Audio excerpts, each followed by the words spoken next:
overall and 2-7 in the MIAA. Gentlemen, thank you so much for joining us today. Coach, if you would get us started with a statement about the upcoming season.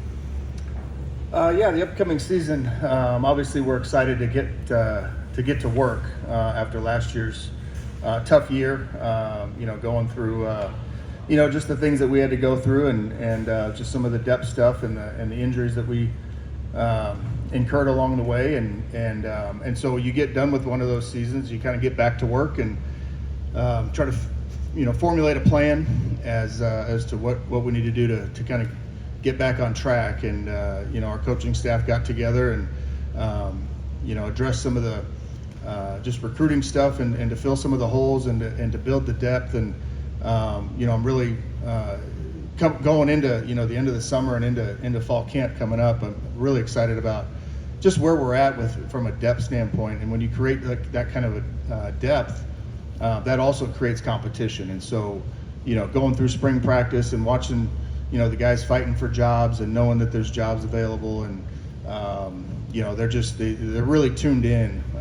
And then you kind of get out of spring ball and you go into the summer and you figure out, okay, we need to fill some holes here and we need to bring in a transfer here, and so now we're getting ready to go. And really, like I said, just happy with the way the guys have responded, the way the guys have bounced back. I chose these two guys, Connor and Khalid, to come with us and represent us today, just because they've kind of seen it all. They were here when we got here as a staff 4 years ago. They were just young freshmen, and watching them kind of go through the 8-3 season where they saw the success but maybe weren't on the field, and then seeing the struggles that we've been through, but they stuck it out. And I think that's what we'd all like college football to be, watching kids develop and grow into grown men and put themselves in position to be successful. And to see Khalid, who's kind of been an off and on starter, and then all of a sudden he's 6'4", 235-pound outside linebacker, and Connor Holt, who was just a young freshman, and that didn't say anything to anybody, and all of a sudden put on some strength and built some, found some leadership, and he's now represents the Griffs really well. So I think these are two really good examples of what we want to lead our program from a student athlete standpoint. And so anyway, that's kind of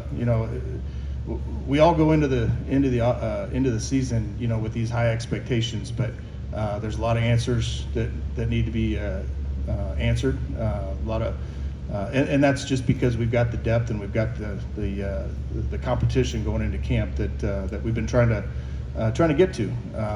And so I think we're looking forward to practice. We're looking forward to kind of what comes of it and how we're going to mold this group. So that's where we're at. Coach, thank you so much. And for our players as well, if you'd like to give us a quick statement about your thoughts on the upcoming season. Khalid, we can start with you. Yes, sir. So coming up on this season, I feel like our main focus is we've been getting a lot stronger in the weight room, getting a lot faster on the field, and we've been building a great team chemistry and a relationship with each other.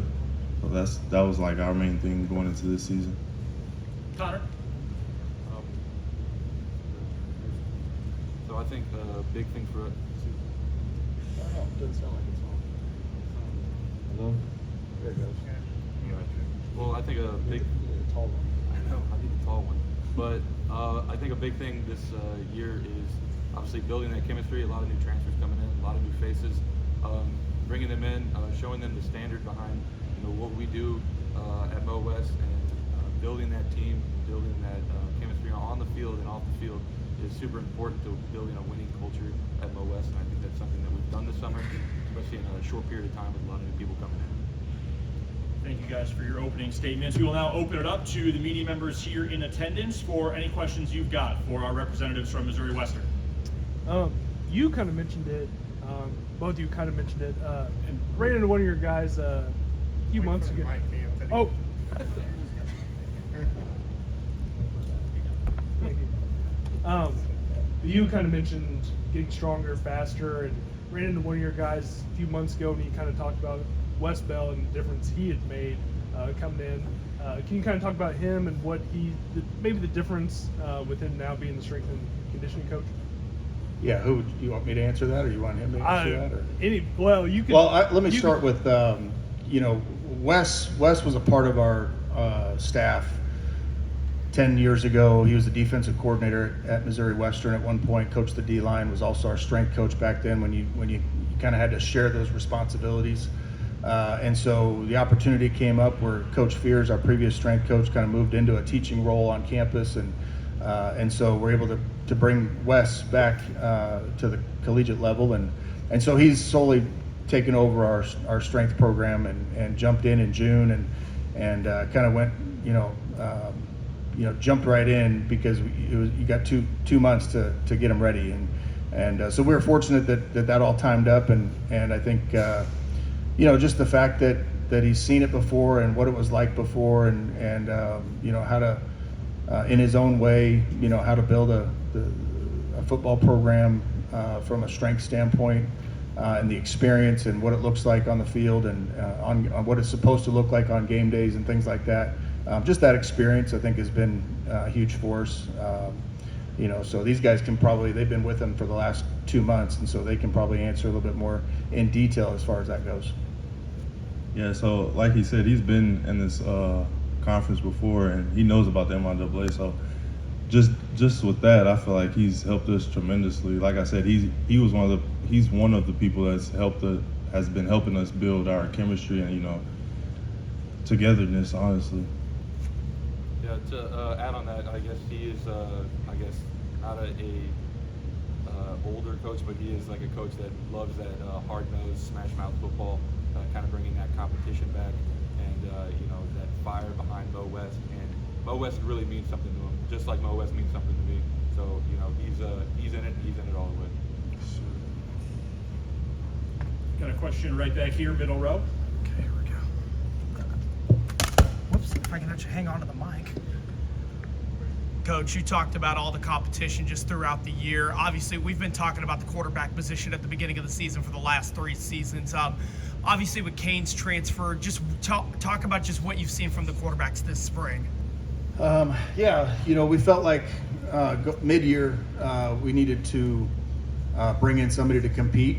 And so, obviously you hit the recruiting trail, and, you see, find out what's out there. And we ended up bringing in Isaiah Tate, who was at Lincoln University last year, who actually went to North Alabama out of high school, kid out of Memphis, Tennessee.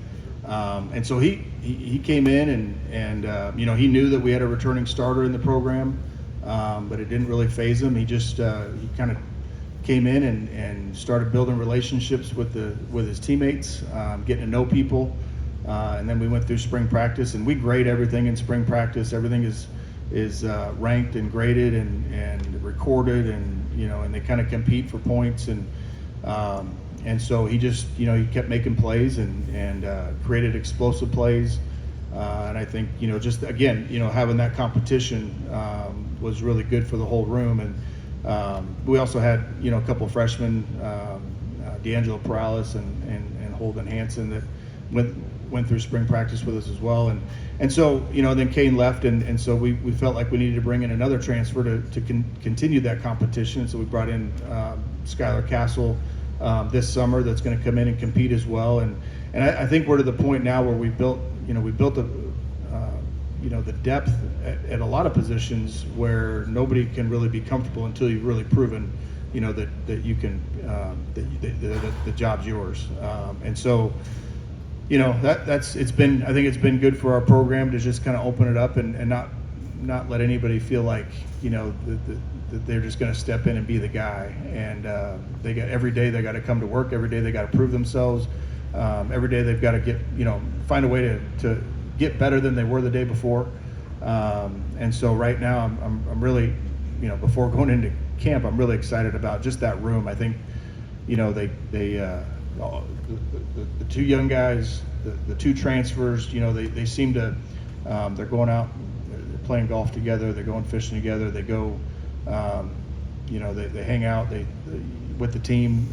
And I think that's a really important part of, just being the quarterback. As a quarterback, you've got to make sure that the offensive line believes in and wants to do whatever possible to make sure that you don't get hit. And that's a part of building the trust within and the relationships within the groups. And even Isaiah's come in, and I mean he's friends with the defensive guys. He hangs out with those guys, and he wants to get to know you as a person and not just just that I'm the quarterback. I mean, he wants to get to know what you're about and has those good conversations with people.